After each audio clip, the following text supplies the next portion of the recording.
नमस्कार, कैसे हैं आप सब। स्वागत है आप सभी का नारायण सर क्लासेस में क्लास 11 बायोलॉजी का चैप्टर 2 जीव जगत का वर्गीकरण। और इसका पिछले भाग में हम लोग अध्ययन कर रहे थे जगत मोनेरा के बारे में। और जगत मोनेरा में कौन से जीवों का अध्ययन किया जाता है, तो हमने स्पष्ट वहाँ पे बताया कि एक कोशिकीय प्रोकैरियोटिक जीवों का अध्ययन जगत मोनेरा में किया जाता है।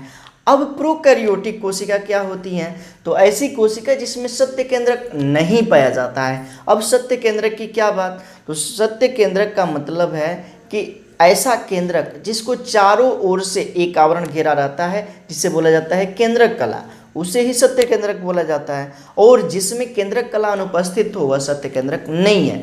यानी कि प्रोकैरियोटिक कोशिका में केंद्रक कला उपस्थित नहीं होती है। और प्रोकैरियोटिक जीवों का अध्ययन जगत मोनेरा में किया जाता है। इसके बारे में हमने पहले बात कर लिया है। जगत मोनेरा को दो भागों में रख करके अध्ययन किया जाता है। एक को कहा जाता है आर्की बैक्टीरिया और दूसरे को बोला जाता है यू बैक्टीरिया। आर्की बैक्टीरिया के बारे में हमने बता दिया है और हमने स्टार्ट किया था यू बैक्टीरिया। यू बैक्टीरिया के क्या लक्षण होते हैं। सबसे पहली बात कि यू बैक्टीरिया ही सत्य बैक्टीरिया है और सत्य बैक्टीरिया का ही अध्ययन हम लोग प्रारंभ किए थे, जिसके लक्षण हम जान चुके थे। बैक्टीरिया का आकार क्या होता है इसके बारे में हम लोग अध्ययन कर लिए थे पिछले वीडियो में। यदि आपने उसे नहीं देखा है तो प्लेलिस्ट में उसके वीडियो हैं, जरूर देखिए।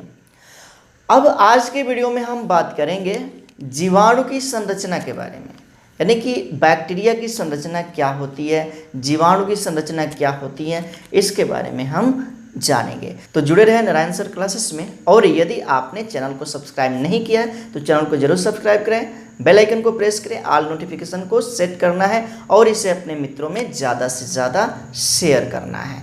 यदि आपको वीडियो अच्छी लगती है और सब कुछ चीज़ें समझ में आती हैं तो वीडियो को लाइक जरूर करें। तो शुरू करते हैं आज का सेशन। और हमारा जो टॉपिक है आज का वो क्या है, जीवाणु की संरचना।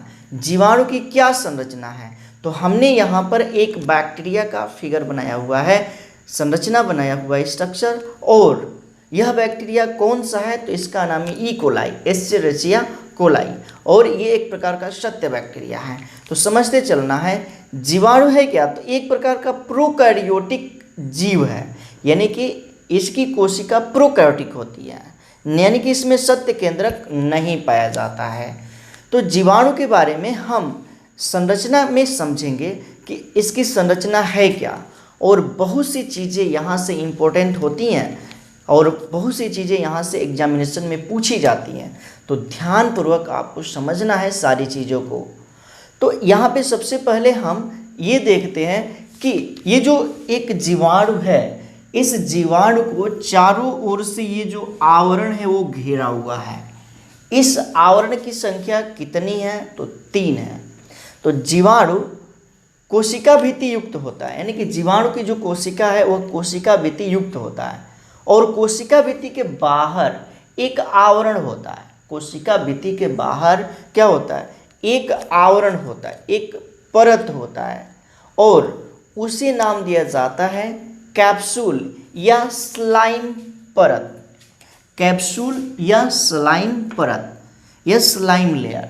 जो ये आवरण दिख रहा है जिसे कि हमने रेड से यहाँ पे बनाया हुआ है, सबसे बाहरी जो आवरण है वो क्या है, तो वह है कैप्सूल या स्लाइम परत। अब इसे कब हम कहेंगे कि ये कैप्सूल है और कब कहेंगे कि ये स्लाइम परत है, तो ध्यान से यहाँ पे समझना है कि कब इसे कहेंगे कि ये कैप्सूल है, तो जब यह पॉलीसेकेराइड का बना हो, जब यह जो परत है किसका बना हो, पॉलीसेकेराइड, तब इसको बोला जाता है कि ये क्या है, स्लाइम लेयर है, यानी कि स्लाइम परत है। और जब यह पॉलीसेकेराइड के साथ साथ पॉलीपेप्टाइड का बना हो, पॉलीपेप्टाइड दोनों का, तब इसको बोला जाता है कैप्सूल। तब इसे बोला जाता है क्या चीज़, तो कैप्सूल। सारी चीज़ें यहाँ पे समझना है। तो बैक्टीरिया के बाहर जो ये आवरण दिख रहा है इसे कैप्सूल या स्लाइम लेयर कहा जाता है। कैप्सूल कब कहेंगे, जब यह पॉलीसेकेराइड और पॉलीपेप्टाइड दोनों का बना हो। और इसे स्लाइम परत कब कहेंगे? तो जब यह पॉलीसेकेराइड का बना हो। किसका बना हो? तो पॉलीसेकेराइड का। अब इसका कार्य क्या है? तो ये सबसे बाहरी आवरण है और इसका कार्य होता है बैक्टीरिया की रक्षा करना, इसे रक्षा प्रदान करना, सुरक्षा प्रदान करना। और भी चीज़ें होती हैं, उन चीज़ों के बारे में हम यहाँ पे जिक्र करेंगे। तो आगे हम बढ़ जाते हैं और यहाँ पर देखा जाए तो इसके नीचे जो बाहरी आवरण है, इसके जो भीतर वाली जो ये परत दिख रही है, ये वाली, ये क्या है? सेल वॉल है, यानी कि कोशिका भित्ति है। क्या है? तो कोशिका भित्ति। अब बात किया जाए कि बैक्टीरिया की जो कोशिका भित्ति है वो किसकी बनी होती है? तो बैक्टीरिया की कोशिका भित्ति कई चीज़ों की बनी होती है। तो बैक्टीरिया की कोशिका भित्ति मेनली बनी होती है पेप्टाइडोग्लाइकॉन की। किसकी? तो पेप्टाइडोग्लाइकॉन। ये बात याद रखनी है, पेप्टाइडोग्लाइकॉन। इसके साथ साथ फास्फोलिपिड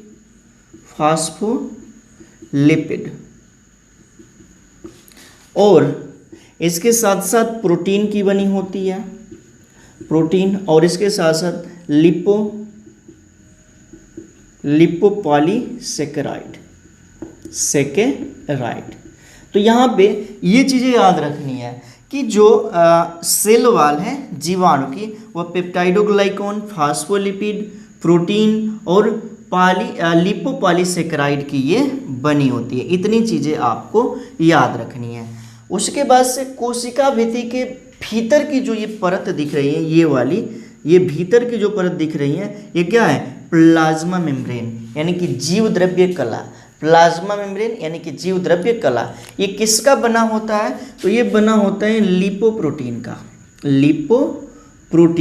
लिपोप्रोटीन का मतलब क्या? लिपिड और प्रोटीन का बना होता है। और ये होता कैसा है? तो ये होता है अर्धपारगम्य झिल्ली। एक प्रकार का झिल्ली है जो कैसा है? अर्धपारगम्य झिल्ली। इसका क्या मतलब कि यह विशेष पदार्थ को ही आने जाने देता है, सभी पदार्थों को अपने में से आने जाने नहीं देता। इसका मतलब है कि ये केवल विलायक को ही आने जाने देता है। विलायक में मेनली जल होता है, तो जीव द्रव्य में जल होता है और जल को ही एक कोशिका से दूसरे कोशिका में या बाहर से अंदर की ओर आने जाने देता है, सभी पदार्थों को नहीं। ऐसी झिल्ली है ये जिसे बोला जाता है अर्धपारगम्य झिल्ली। चीज़ों को समझना है और ये बहुत ही इम्पोर्टेंट है जो चीज़ यहाँ पे बताई जा रही हैं, और यहाँ से क्वेश्चन बहुत सारे बनते हैं, बहुत सारे क्वेश्चन। तो सब हम यहाँ पे बताएंगे, जैसे कि सेल वॉल किसका बना होता है? कोशिका भित्ति बैक्टीरिया का, तो मेनली पेप्टाइडोग्लाइकॉन का होता है, फास्फोलिपिड, प्रोटीन और लिपोपॉलीसेकेराइड भी होता है। ये चीज़ें आपको याद रखना है क्योंकि ये चीज़ कई बार एग्जामिनेशन में पूछ चुका है। उसी प्रकार से प्लाज्मा मेम्ब्रेन, इसका ये क्या है? तो ये एक प्रकार का अर्धपारगम्य झिल्ली है। क्या है? तो अर्धपारगम्य झिल्ली, और ऐसी झिल्ली जो अपने में से केवल विलायक को ही आने जाने देती है, न कि सभी पदार्थों को आने जाने नहीं देती है। ऐसी झिल्ली को बोला जाता है अर्धपारगम्य झिल्ली। अब कुछ और बातें किया जाए, ये जो प्लाज्मा मेम्ब्रेन है कहीं कहीं पे मुड़ करके इस तरह की संरचना बनाती है। यहाँ पे देखना है, भीतर की ओर मुड़ी हुई अंगुली जैसी संरचना बना रही है, और इसे नाम दिया जाता है मेसोसोम। क्या चीज़? तो मेसोसोम याद रखनी है। ये क्या है? मेसोसोम। इसका कार्य क्या होता है? श्वसन का। प्रोकैरियोटिक कोशिका में इस मेसोसोम का कार्य क्या होता है? श्वसन का। और बहुत ही इंपॉर्टेंट चीज़ है, ये क्वेश्चन पूछा गया है कि क्या चीज़? इसका कार्य होता है श्वसन का, और पूछा गया है कि मेसोसोम यूकैरियोटिक कोशिका के किस कोशिकांग के समतुल्य है? तो यूकैरियोटिक कोशिका का जो माइटोकॉन्ड्रिया होता है उसका भी कार्य श्वसन का ही होता है, और ये जो मेसोसोम है यूकैरियोटिक कोशिका के माइटोकॉन्ड्रिया के समतुल्य होता है। ये बात याद रखनी है। ठीक, अब हम भीतर की ओर चलते हैं प्लाज्मा मेम्ब्रेन का। तो ये जो पूरा पार्ट आपको दिखाई दे रहा है, ये पूरा पार्ट क्या है? तो इस पूरे पार्ट को बोला जाता है साइटोप्लाज्म, यानी कि कोशिका द्रव्य। इसे क्या कहेंगे? साइटोप्लाज्म, या इसे ही बोला जाएगा कोशिका द्रव्य। इसमें बहुत सारे पदार्थ होते हैं जैसे जल, प्रोटीन, एंजाइम विभिन्न प्रकार के, इसके साथ साथ अमीनो एसिड, न्यूक्लिक अम्ल, ये बहुत सारे पदार्थ इसमें होते हैं। किसमें? तो कोशिका द्रव्य में। अब बात किया जाए कोशिका द्रव्य में इस प्रकार का जो ये संरचना दिखाई दे रहा है इसे बोला जाता है डीएनए। क्या चीज़? तो डीएनए। अब ये खुला दिख रहा है, इसको बाहर से कोई आवरण घेरा हुआ नहीं है, और यही तो विशेषता है प्रोकैरियोटिक कोशिका में कि जो डीएनए है वो न्यूक्लिक केंद्रक का पदार्थ है। किसका? तो केंद्रक का। लेकिन केंद्रक को बाहर से कोई आवरण यहाँ पे घेरा हुआ नहीं है, इसलिए इसे नाम दिया जाता है केंद्रकाभ या न्यूक्लियोइड। इसे बोला जाता है क्या चीज़? तो केंद्रकाभ या न्यूक्लियोइड। और ये जो डीएनए है द्विकुंडलित गुणसूत्रीय डीएनए, इसके साथ साथ इसमें एक अतिरिक्त वृत्ताकार डीएनए भी मिलता है, लेकिन सभी बैक्टीरिया में नहीं, कुछ बैक्टीरिया में जरूर, जैसे कि ई कोलाई, एस्चेरिचिया कोलाई, जिसका संरचना हमने यहाँ पे बनाया हुआ है, उसमें जो है एक वृत्ताकार अतिरिक्त गुणसूत्रीय डीएनए पाया जाता है, और इससे बोला जाता है क्या चीज़? प्लाज्मिड। इसे कहते हैं प्लाज्मिड। इसका भी अपना काम है, आगे के लेसन में क्लियर हो जाएंगे ये सारी चीज़ें। ठीक, तो प्लाज्मिड के भी बारे में हमने यहाँ पे जान लिया। उसके बाद से जीव द्रव्य में ये जो दाने जैसी कण दिखाई दे रहे हैं इसको नाम दिया जाता है राइबोसोम। अब राइबोसोम क्या है? तो राइबोसोम दो प्रकार का होता है। राइबोसोम कितने प्रकार का? दो प्रकार का। एक को बोला जाता है 70S और दूसरे को बोला जाता है 80S। तो जो इसमें राइबोसोम पाया जाता है वो 70S टाइप का होता है, 70S टाइप का। जैसे कि इस तरह से राइबोसोम की संरचना होती है जिसमें दो सब यूनिट होते हैं, उपकला दो होते हैं, एक लार्ज और एक स्मॉल। जो लार्ज होता है 70S का वो 50S का होता है, और जो स्मॉल होता है वो 30S का होता है। तो कहने का मतलब है कि 50S और 30S ये दोनों मिल करके हो जाते हैं कितने? 70S का। ऐसे तो जोड़ेंगे तो 80S का होगा, लेकिन यहाँ से जो ये उभार यहाँ पे दिख रहा है 10S यहाँ से जो है ये हो जाता है, माप में कमी आ जाती है, इसलिए इसको बोला जाता है 70S प्रकार का राइबोसोम। और इसमें 70S प्रकार का राइबोसोम पाया जाता है। और कुछ चीज़ें यहाँ पे जाना जाए, इसमें होता है आरएनए। आरएनए भी पाया जाता है। आरएनए 3 प्रकार का होता है। एक को बोला जाता है एमआरएनए, दूसरे को बोला जाता है टीआरएनए, और तीसरे को बोला जाता है आरआरएनए। ये तीनों प्रकार का आरएनए इसमें देखने को मिलता है। उसके बाद से जो ये आपका दिखाई दे रहा है ये पॉलीसेकेराइड, ये कैप्सूल या स्लाइम लेयर, कैप्सूल या स्लाइम लेयर, इसका एक और नाम है ये वाला। कौन सा? तो कैप्सूल या स्लाइम परत, जिसको बोला जाता है ग्लाइकोकैलेक्स। क्या कहते हैं? ग्लाइकोकैलेक्स। एक एक करके सभी चीज़ों को हम यहाँ पे बता रहे हैं और आपको जानना जरूरी है। जो कोशिका कला है उसमें से इस तरह से रोम जैसी संरचनाएं निकली होती हैं, बहुत सारी रोम जैसी संरचनाएं। तो एक कुछ बड़े होते हैं और कुछ छोटे। जो छोटे होते हैं उसे फिम्बरी बोला जाता है, जो बड़े होते हैं उसे पिली बोला जाता है। क्या चीज़? तो पिलेई। तो ध्यान देना है यहाँ पे, जो छोटे होते हैं इसकी संख्या 300 से 400 होती है, और इसका कार्य क्या होता है? तो इसका कार्य होता है किसी होस्ट से चिपकना, और किसी होस्ट से चिपके रहना, चाहे सजीव हो या निर्जीव पार्ट से ये क्या रहते हैं? बैक्टीरिया को चिपके हुए रखते हैं। ये चीज़ें याद रखनी है। उसके बाद से ये है पिलेई। तो ये जो पिलेई है इसका कार्य क्या है? ये बड़ा है और इसकी संख्या एक बैक्टीरिया में 1 से 4 होती है। कितनी? तो 1 से 4। किसी में 1 होता है, किसी में 2, किसी में 4। और इसका कार्य क्या होता है? तो जो ये डीएनए है, इस डीएनए को किसी पोषक कोशिका में भेजना, तो डीएनए को पोषक कोशिका में भेजने का कार्य किसका होता है? तो होता है पीले का। ये भी बहुत ही इम्पोर्टेंट कार्य है। अब यहाँ पे एक बात और याद रखनी है, क्या चीज़, तो जो इसका ये गुणसूत्रीय डीएनए है और ये उसका अतिरिक्त डीएनए वृत्ताकार जिसे बोला जाता है प्लाज्मिड, जब ये दोनों एक दूसरे से जुड़े रहते हैं इसे नाम दिया जाता है एपिसोम। ये याद रखना है, क्या नाम दिया जाता है, एपिसोम, जब दोनों गुणसूत्र आपस में जुड़े रहते हैं। अब एक चीज़ और यहाँ पे छूट रहा है, ये यहाँ पे दिखाया गया क्या चीज़, तो फ्लैजिला यानी कि कशाभिका। तो ये जो कशाभिका है इसके द्वारा बैक्टीरिया मूव करता है, गति करता है, एक स्थान से दूसरे स्थान तक जाता है। तो इसमें ये फ्लैजिला लगे रहते हैं। इसके भी कई पार्ट हैं, जैसे कि इसका बेसल बॉडी होता है, उसके बाद से हुक होता है, फाइबर होता है। मुख्य रूप से मेनली फ्लैजिला के 3 ही पार्ट होते हैं और इसी की सहायता से ये एक स्थान से दूसरे स्थान तक मूव करता है। तो ये रहा पूरी बैक्टीरिया की संरचना और उम्मीद है कि आपने इसे समझा होगा।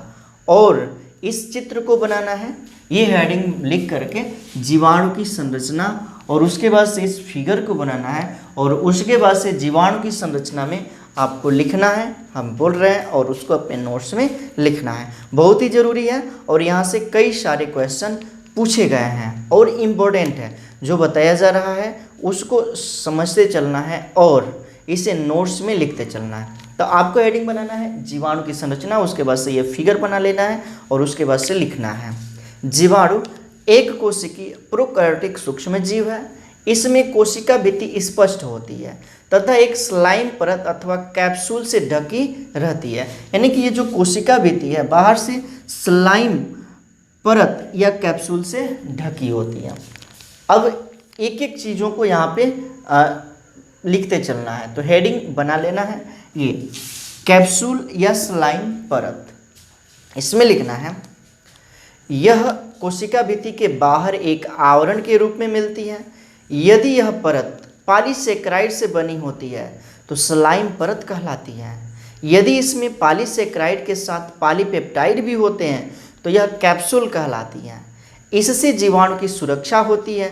इस परत को ग्लाइकोकाइलेक्स भी कहते हैं। स्लाइम परत पतली व ढीली होती है जबकि पॉलीपेप्टाइड की उपस्थिति के कारण कैप्सूल मोटी व कठोर होती है। कैप्सूल भक्षी कोशिकाओं जैसे WBC से जीवाणुओं की रक्षा करती है। यानी कि जो भक्षी कोशिकाएं होती हैं WBC व्हाइट ब्लड सेल्स, उससे ये क्या करते हैं, रक्षा करती हैं और इसको नाम दिया जाता है क्या चीज़, ग्लाइकोकाइलेक्स। तो हो गया कैप्सूल या स्लाइम परत। अब अगला हेडिंग बना लेना है कोशिका भित्ति। कोशिका भित्ति, और इसमें लिखना है कोशिका भित्ति प्रबल और दृढ़ होती है। जीवाणु की कोशिका भित्ति पेप्टाइडोग्लाइकोन, फास्फोलिपिड, प्रोटीन, लिपोपॉलीसेकेराइड से बनी होती है। तो कोशिका भित्ति भी हो गया यहाँ पे। अब हेडिंग लिखना है जीव द्रव्य कला। ये इसके भीतर वाला जो पार्ट है इसके बारे में हमने बताया कि लिपोप्रोटीन का बना होता है और अर्धपारगम्य झिल्ली होता है जो कि केवल विशेष पदार्थ विलय को ही आने जाने देता है।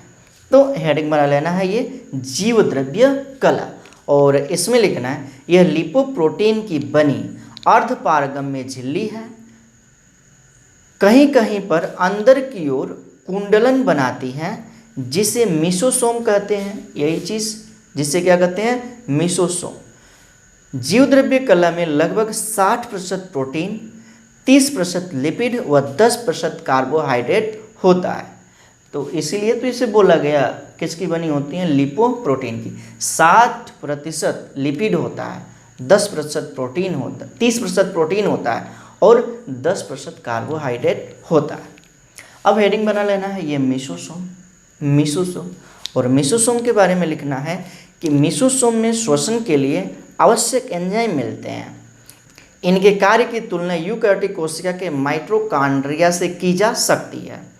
अब उसके बाद से हेडिंग लिखना है ये वाला कोशिका द्रव्य, ये कोशिका द्रव्य, और इसमें लिखना है कोशिका द्रव्य में जल, प्रोटीन, अमीनो अम्ल, न्यूक्लिक अम्ल, एंजाइम, कार्बोहाइड्रेट, लिपिड, विटामिन, खनिज तत्व मिल सकते हैं। उसके बाद से हेडिंग बना लेना है राइबोसोम, और इसमें लिखना है ये प्रोटीन तथा आरएनए के बने होते हैं। जीवाणु कोशिका में राइबोसोम 70 इस प्रकार का होता है जो 2 सब यूनिट में बटा होता है, एक 50S और दूसरा 30S। उसके बाद से आगे हेडिंग बनाना है क्या चीज़, तो आरएनए, और इसमें लिखना है आरएनए 3 प्रकार का मिलता है, mRNA, tRNA और rRNA। उसके बाद से हेडिंग बना लेना है केंद्रकाभ।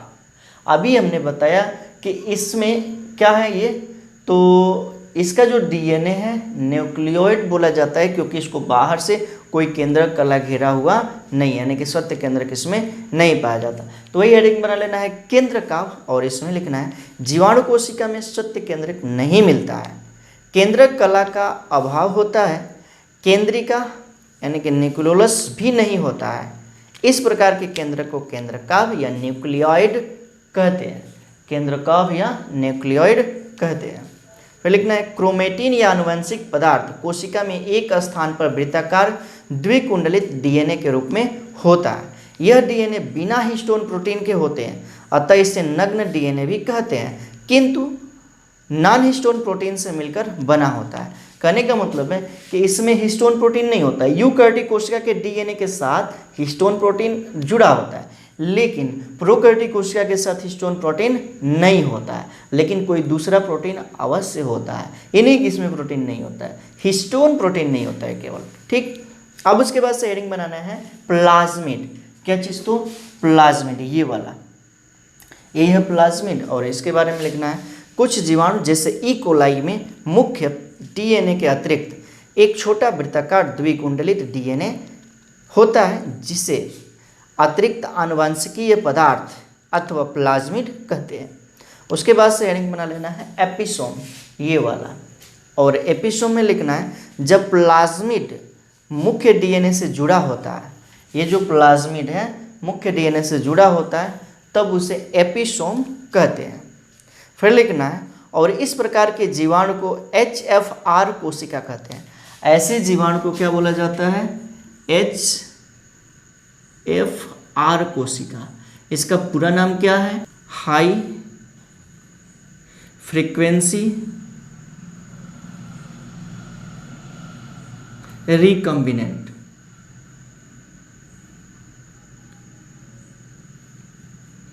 तो रिकम्बिनेशन, हाई फ्रीक्वेंसी रिकम्बिनेशन, तो मतलब कि जब ये जुड़ा होता है, एपिसोम बोलेंगे, तो इस प्रकार के कोशिका को बोला जाता है HFR, यानी कि हाई फ्रीक्वेंसी रिकम्बिनेशन। उसके बाद से हेडिंग बना लेना है फ्लैजिला, ये वाला, फ्लैजिलम यानी कि कसाभिका, और इसमें लिखना है फ्लैजिला फ्लैजिलिन प्रोटीन के बने होते हैं तथा इसके द्वारा जीवाणु में चलन होता है। प्रत्येक फ्लैजिला 3 भागों से मिलकर बना होता है, पहला बेसल ग्रेन्यूल, दूसरा हुक और तीसरा मुख्य तंतु। उसके बाद से हेडिंग बना लेना है पिलई तथा फिम्बरी, पिलई तथा फिम्बरी, और इसमें लिखना है जीवाणुओं के कुछ जातियों में फ्लैजिला के अलावा कोशिका भित्ति में अनेक सूक्ष्म तथा दृढ़ सीधे नलिकाकार रोममय उपांग मिलते हैं। इनको पिलई तथा फिम्बरी कहते हैं। पिलई फिम्बरी के अपेक्षा बड़े होते हैं, ये 1 से 4 तक प्रति कोशिका हो सकते हैं। पिलई दाता जीवाणु कोशिका के डीएनए को पोषी कोशिका के डीएनए में स्थानांतरित करने में सहायता करते हैं। वही जो दाता कोशिका का डीएनए है किसी पोषक कोशिका में स्थानांतरित करने में ये क्या करते हैं, सहायता करते हैं। फिम्बरी की संख्या 300 से 400 हो सकती है। ये जीवाणु को परपोषी की ऊतक से चिपकने में सहायता करता है, मतलब कि किसी परपोषी शरीर में गया और उससे ये चिपकने में क्या करता है, सहायता करता है। इसके साथ साथ इसकी सहायता से जीवाणु आपस में तथा ठोस सतह से चिपक सकते हैं, मतलब कि आपस में या ठोस सतह से चिपकते हैं। तो ये रहा यहाँ पे जीवाणु की संरचना, पूरी जीवाणु की संरचना के बारे में हमने यहाँ पे बताया। अभी भी जीवाणु के बारे में बहुत सारी चीज़ें बतानी बाकी है। तो यहाँ पे जो भी चीज़ें बताई गई बहुत ही इम्पोर्टेंट है। जैसे फ्लैजिला, फ्लैजिला का कार्य होता है गमन करने का, इसको एक स्थान से दूसरे स्थान यानी कि जीवाणु को गति देने का। इसके साथ साथ ये जो न्यूक्लियोइड है ये क्या है, तो इसे केंद्रकाभ बोला जाता है, और यही क्या है, जीवाणु का अपना डीएनए है। अपना गुणसूत्रीय डीएनए है। और जो कि नॉन हिस्टोन प्रोटीन युक्त होता है, यानी कि इसमें नॉन हिस्टोन प्रोटीन नहीं पाया जाता है। कोई दूसरा प्रोटीन होता है लेकिन हिस्टोन प्रोटीन नहीं पाया जाता है। इसके साथ साथ पिलई और फिमरी के भी बारे में जानकारी रखनी है। पिलई का कार्य होता है, ये जो दाता है इसके गुणसूत्र को किसी पोषक में भेजने में ये सहायता करता है। कौन? पिलई। उसके बाद से फिमरी। फिमरी का कार्य क्या है? तो इसका कार्य होता है चिपकना, किसी दूसरे उत्तक से या किसी ठोस सतह से चिपकने का इसका कार्य होता है। ये सब चीज़ें इम्पोर्टेंट है और जानना जरूरी है और यहाँ से क्वेश्चन बनते हैं। उसके बाद से आगे क्या है? ये जो जीव द्रव्य कला है जो कि अर्धपारगम्य झिल्ली होती है, इसके साथ साथ सेल वॉल, ये किसका बना होता है? ये क्वेश्चन नीट में पूछा है। तो पेप्टाइडोग्लाइकॉन, फास्फोलिपिड प्रोटीन और उसके बाद से लिपोपॉलीसेकेराइड का बना होता है। इसके साथ ही साथ ये वाला भी क्वेश्चन पूछ चुका है कि जो कैप्सूल है कब कहेंगे कैप्सूल? तो कैप्सूल और स्लाइम लेयर इसे कब कहेंगे? तो जब पॉलीसेकेराइड और पॉलीपेप्टाइड का ये परत बना हो तब इसे कैप्सूल बोला जाएगा, और जब ये केवल पॉलीसेकेराइड का बना हो तब इसे स्लाइम परत बोला जाएगा। तो ठीक इतनी चीज़ें आपने समझा।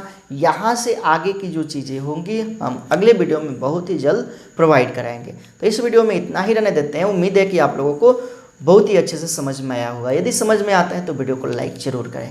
तो मिलते हैं अगले वीडियो में, तब तक के लिए thank you, thanks for watching. जुड़े रहें नारायण सर क्लासेस के साथ।